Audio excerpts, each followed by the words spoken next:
Hey, it's Joe Glines from The Automator, and this is a really interesting video. So a while ago, we did a video talking about how Google's Chrome downloads a 4 GB file without asking you, and it's actually a local LLM. And the kind of good and bad thing about it is, the good thing about it is now you have a local LLM that you could actually run on your, even a CPU. It doesn't have to be fancy, but they don't ask you for permission. And the other big thing is you can't actually use it directly. It's really kind of annoying.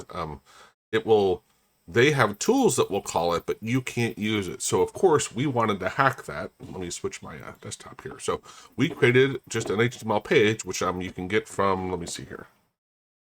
I will put the URL up on the screen, and it allows you to go here. Now, the first time it comes up with the sentence, tell me short, I'm going to hit generate.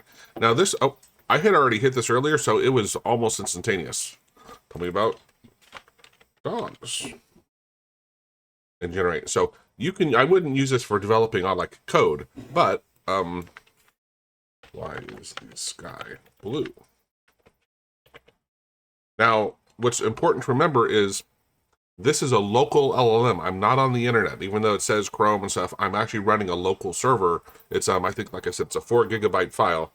And so it's, it has some intelligence. It can correct your grammar and stuff. Now, the bummer is we couldn't find a way to connect to it from an API. We had to go through Chrome because they locked down the credentials and stuff. Even with Rafadium, Irfan was trying to figure out how to do it. And I think he got to where you could download another 4 GB file and then we could use it. But I'm like, yeah, I don't want to have people do that.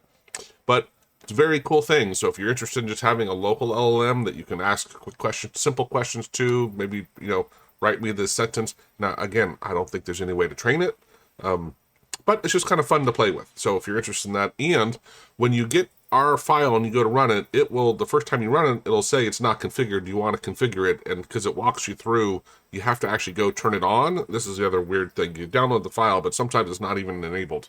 So our HTML page that you can download, when you load it, it will tell you how to enable the certain features and stuff if you want to play with it. So I hope you enjoyed that. Please like the video if you learned something here. It really helps us out. Have a great day. Cheers.